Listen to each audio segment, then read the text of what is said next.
ሰላም ክቡራትን ፍትዋትን ቤተሰብና ለሞን ከምስተለመደ በሐዲሽን ዋናውን ዛዕባ መጽናልና ሞክሳሙ እንዳታር ማህበርኩም ናጽልሑ ነዚህ ቪዲዮ ድማ ላይክ በመግባር ጀምሩ ወጋሽ እንደሆንኩም ድማ ሰብስክራይብ በመግባር ቤተሰብና ሁኑና በላሰናይ ጸንሕ ድማ ትመይና እምባር ለምንማን ብዛሓት ጉድ ዘበለ ዛዕባ ሓድሽ መርዓ ዲሽታጊና ኣብ መቐለ ዝብል ሓድሽ ሓበሬታ ኢና ናባኹም ክነብል ማለት እዩ ዲስታጊና ፈታወ ዝብ ትግራይ ከም ዝኾነ ብዛዕባ ትግራይ ኩሉ ምዝራብ ኣብይዎ ወይ ከዓ ልሳኑ ኣብ ዝተሓተመሉ ግዜ ድማ ዲስታጊና ስለዚ ብትግራይ ከም ዝተዛረበ ኣጆኹም ከም ዝበለ ትግራይ ዳቦ እምበር ጥይታ ይግብኦም ኢሉ ዝተዛረበ ብዙሕ ኮታስ ስለዚ ብትግራይ ዝተዛረበ ጅግና ምዃኑ ኩላትና ንፈልጦ ሓቂ ምዝተኣሲር ድማ ብፍላይ ምስ ህዝቢ ትግራይ ዘለዎ ፍቕሪ ዝያዳ ከም ዝወሰኸ ኢሉ ድማ ናብ ትግራይ ብዙሓት ነገራት ከም ዝመላለስ ወላ ናብ ትግራይ ኣይመላለስ ኣብቲ ዘለዎ ድማ ተጋሩ እንድሕር ሃልዎም ዲሽታጊና ኣሎ ዲሽታጊና እንድሕር ሃልው ድማ ብዙሓት ተጋሩ ከም ዘለው ኢሉ ድማ ፍቕሮምን ክብሮምን ከም ዝገልጽሉ ብፍላይ ኣብ ንሱ ዘለዎ ኮንሰርት ድማ ዲሽታጊና ማለት ናይ ሰላም ተምሳሌት ናይ ጦርነት ዝተሰከፈ ኢሉ ድማ ንፍቕሪ በይኑ ዘዜማ ኣብ ኢትዮጵያ ፈላማይ ሙዚቃ እኛ ምኾን ድማ ሁላትና ንዝክሩ ሓቂ ማለት እዩ ምዝተኣሲር ድማ ብፍላይ ዲሽታጊና ኣብቲ ፈለማ ብዛዕባ ትግራይ ንምንታይ ከምዚ ኢልካ ትዛረብ ኣብ ላይቭ ድማ ብዙሕ ኣሜኒካ እንዳሃለ ንውሕዳት ወጊንካ ካብ ዝብል ድማ ኣብቲ ናይ ማሕበራዊ ሚድያ ወይ ከዓ ኣብ ናይ ኢቢኤስ ቴሌቪዥን ወፅዩ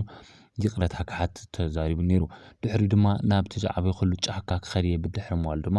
ነቲ ዲሽታጊና ዝተወሰነ ዓመታት ዋላ ካጦፍ እንተነበረ ድሕሪ ሰላም ኢትዮጵያን ትግራይን ድማ ተመሊሱ ናብ ትግራይ ካኣቱ ዝኻለ እዩ ዲሽታጊና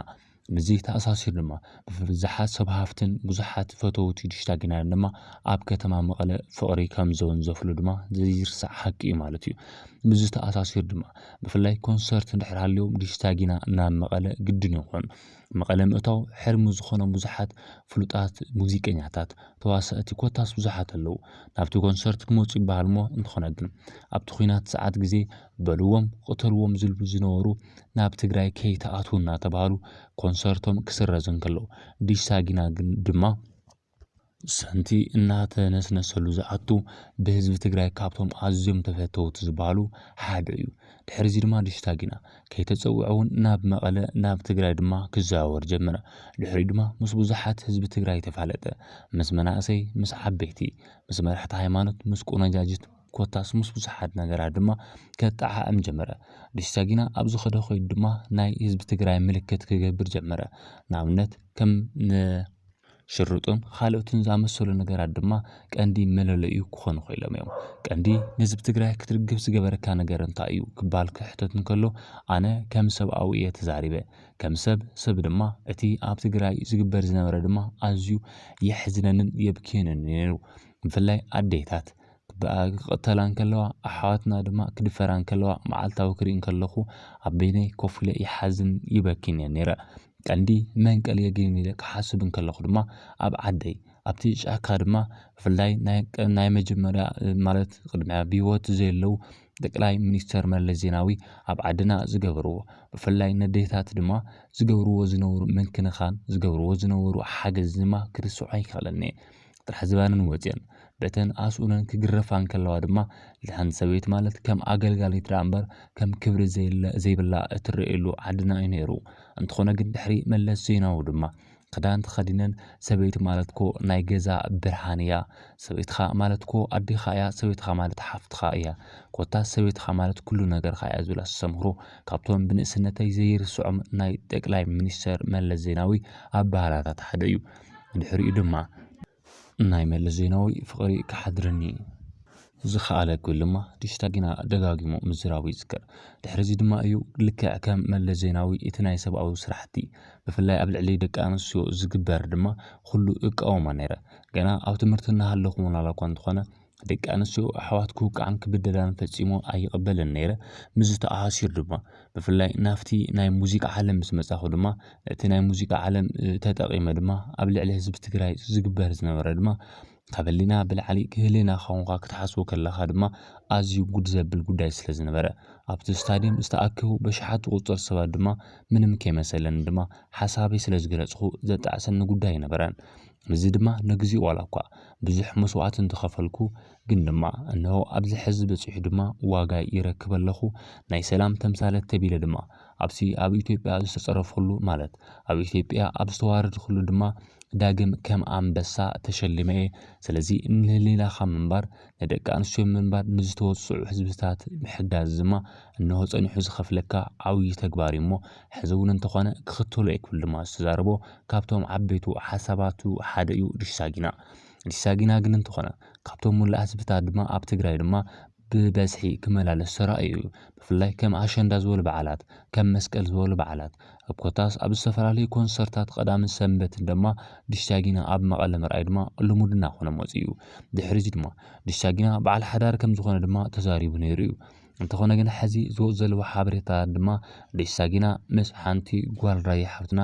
ድብል ዝበለ ወይ ከዓ ዓብዪ ፍቅሪ ከም ዝሓዞ ድማ እናተዘረበ ይርከብ ምዚ ተኣሳሲሩ ድማ ዲሳጊና ብፍላይ እዛ ጎርዞ እዚኣ ኣብ ከተማ መቐለ ትነብር ምዃና ስዒቡ ድማ ኣብዚ ሕዚ ሰዓት ኣብ ፍቅሪ ዓለም ከም ዘሎ እቲ ፍቅሮም ድማ ንብርክት ዝበሉ ኣዋርሕ ከም ዘለቐ ሰብ ከይፈለጦም ሰብ ከይረኣዮም ድማ ፍቅሮም እናጣዓዓሙ ከም ዝፀንሑ ድማ እናተዘረበ ይርከብ ፍቅሪ ምጥዓዓም ድዩ ወይስ እንታይ እዩ ዝበሃል ድማ ንዓኹም እናሓድጎ ክብራት ተኸታተልትና ብፍላይ ግን ዲሳጊና ምዛ ምልክዕትን ኣዝያ ጽቡቕትን ዝኾነት ጓል ራያ ድማ ኣብ ከተማ መቐለ ወላዳ ይፋለጥ እምበር እቲ ሕዚ ርክቦም ብዝያዳ ዘጠናኽሩሉ ዘለዉ ድማ ኣብ ከተማ ኣዲስ ኣበባ ምዃኑ ድማ ተፈሊጡ ኣሎ ምስ ተኣሲሩ ድማ ዲሳጊና እዛ ጎርዞ እዚኣ ድማ ኣብ ቀረባ እዋናት ከም ዝምርዐዋ ብፍላይ ከዓ ምስቲ ናይ ራያ ድማ ናብ ራያ እውን እንትኾነ ይመላለስ ይኸድ ከም ዝነበረ ምዚ ድማ ብፍላይ ኣብ ዝሓለፈ እውን እንትኾነ ኣብ ናይ ፌስቡክ ገጽ እውን ከም ዝጠቅዑ እንድሕር ኮይኑ ዲሳጊና ምስቶም ናይ ራያ ኣለው ዝበሃሉ ደረፍቲ ከም ዝተራኸበ ምስ ባህሊ ራያ ምስቲ ኮታስ ኣብ ራያ ኣለው ዝበሃሉ ታሪኻውያን ገዳማት ኮታስ ድማ ከም ዝኸደ ብፍላይ ዲሳጊና ድማ ምስ ናይ ኦርቶዶክስ እምነት ተዋህዶ ተኸታሊ ምዃኑ ስዒቡ ድማ ኣብ ከተማ ራያ ይኹን ኣብ ገጠራት ራያ ድማ ካብቶም ኣለው ዝበሃሉ ጥንታውያን ገዳማት ድማ ከም ዝዞረን ከም ዝሓወፀን ድማ ተፈሊጡ እዩ ምስ ተኣሲሩ ድማ ቀንዲ መፍለይኦም ወይከዓ ቀንዲ መለለይኦም ድማ ኣብቲ ከባቢታት ንሱ ከም ዝነበረ ብፍላይ ናብቶም ጥንታውያን ገዳማታት ኣለው ዝበሃሉ ኣብ ራያን ከባቢያን ድማ እናዞረ ብሓባር ይዞር ከም ዝነበሩ ድማ ተፈሊጡ እዩ ስለዚ ናይ ዲሳጊና መርዓኸ ኣብ እዩ ኣብ ራያ ዶ መቐለ ወይ ከዓ እቲ ሓዳር ከመይ ድዩ ዝብል ድማ ገና ዘይተፈልጡ ሓቅታት እዮም ሓዳር ኣለኒ ናብራ ኣለኒ ዝብል ዲሳጊና ብፍላይ ኣብ ዓዱ እትነብር በዓልቲ ገጹ ድማ ብፍላይ ካብ ጫካታት ኣብ ዝነበረሉ እዋን ድማ ኣትሒዙ በዓልቲ ፍቅረኛ ከም ዝነበረቶ ኢሉ ድማ ናብ ሓዳር ከም ዝተሰጋገሩ ሕጉስ ከም ዝኾነ ክልተ ቆልዑ ከም ዝወለደ ድማ ሓቢሩ ነይሩ እንተኾነ ግን ኣብ ትግራይ ሙቕ ሓድሽ ፍቅሪ ጀሚረ ኣለኹ ኣብ ትግራይ ሓድሽ ምንቅስቓስ ጀሚረ ኣለኹ ኢሉ ዝኣምን ዲሳጊና ድማ ናይ ማን ናብቲ ናይ ፍቅሪ ዓለም ክኸይድ ይኽእሎ ናብቲ ናይ ፍቅሪ ዓለም ክንደይ ነኣክል ክዘልቕ ይኽእሉ ዝብል ድማ ጽባሕ ዝርኢ ጉዳይ ኮይኑ እንተኾነ ግን ዲሳጊና ኣብዚ ሕዚ ሰዓት ንሱ እዚ ከም ዝዛረቦ ዘሎ እንተሕሪ ኮይኑ ድማ ምስ ጓል ራያ ንሱማ ንብዙሕ እዋን ዋላ እኳ ኣይጠቐስ እምበር ሕዚ ግን ኣብ ፍቅሪ ምስኣ ከም ዘሎ ኢሉ ድማ ኣብ መቐለ እውን እንተኾይኑ ኢሎም እቲ ስነ ስርዓት መርዓ ከም ዝፍጽሞ እዩ ተዛሪቡ ዘሎ ዲሳጊና እንተኾነ ግን እዚ ክያዶ እዚ ተግባር እዚ ነቲ ሕልፍ ዝገበሮ ጽቡቕ ምግባርኸ የደህስሶ ዶ ወይ ከዓ የበላሽወሎ ዝብል ድማ በቢ ኣንፈት ሰው ክትርጉሞ ይኽእል እዩ እንተኾን ከማና ግን ዲሳጊና ሰብኣዊ ወይ ከዓ ስብእና ዘለዎ ሰብ ነቲ ዝኣመኖ ክገብር ዝኽእል ማንም ዘይክልክሎ ምዃኑ ድማ ኩላትና ንፈልጦ ሓቂ እዩ ስለዚ ኣብ ልዕሊ ጽባቐ ድማ ጽባቐ ክኾነ ዝኽእል ኣብቲ ዝነበሮ ሕልፍ ታሪኹ ምስ ደቁ ምስ በዓልቲ ገዝኡን በቲ ዘለዎ ናይ ሃይማኖት ምትእስሳር ጠንኪሉ ዝቕጽለሉ መንገዲ እምበር ሓድሽ ህይወት ሓድሽ ፍቅሪ ጀሚሩ ነቲ ሕልፍ ዝገበሮ ታሪክ ዝድምስስ ከይኸውን ድማ ከምናና ጥንጣረ ወይ ከዓ ከምናትና ከም ሓበሬታ ክንሕብር ንፈቱ ምክንያቱ ዲሳጊና ነቲ ዘይስገር ወይ ከዓ ነቲ ብዙሓት ምዝራብ ዝኸበረ ምስ ተዛረበ ከመይ ድማ ኣብ ሓደ ጠንኪሩ ድማ ንደቁ ሕጉስ ኣብ ምግባር ድማ ዝያዳ ክጠንክር ዳ ኣለዎ እምበር ሓድሽ ፍቅሪ ጀሚሩ ነቲ ለካስ ነዚ ድልያ ድዮ ወይ ከዓ ነዚ ንምግባር ድዩ እዚ ኩሉ ዝፈፀሞ ዝገበሮ ዘሎ ድማ ከየርስሕልን ከየደህስሶን ድማ ብጣዕሚ ዘስግኡ ኩነታት እዩ እንተኾነ ግን ናይ ዲሳጊና መርዓ ናይ ማንኸ ኣብ ከተማ መቐለ ከካይዶ ድዩ ዝብል ድማ ሓቢርና ንሪኦ ጉዳይ እዩ ማለት እዩ ስለዚ ዲሳጊና ዝኾነ ይኹን ዝተፈጠረ ይፈጠር ግን ነቲ ሓደ ግዜ ቃል ዝተዛርቦ ዘይጠፍእን ዘይሃስስን እሞ ኮታስ ንሱ ብዝገበሮ ወይ ከዓ ንሱ ብዝጥዕሞ ህይወት ብዝኸለ መንገዲ ነቲ ዝሰርሖ ታሪክ ድማ ከህስሶን ከደብዝዞን ፈፂሙ ዘይኽእልን እዩ ምክንያቱ እታ ቃልሳ ኣብ ልቢ ህዝቢ ትግራይ ንዘለኣለም ክሳብ ትነብር እንትኾነ ግን እዚ ክያዶ እዚ ድማ ንብዙሓት ከቆጥዕን ንብዙሓት ድማ ክሓዝንን ስለ ዝኽእል ድማ ሓቃውነቱ ክንደይናይ ዝኣክል ዝብል ድማ ሓቢርና ፅባሕ ንሪኦ ጉዳይ እዩ ስለዚ ክቡራትን ፍትዋትን ቤተሰብና ሎም ብዛዕባ ዲሽታጊና ሓድሽ መርዓ ኣብ መቐለ ዝብል ኢና ሒዝናልኩም መፂና ሰሰናዩ የስማዕና ቻው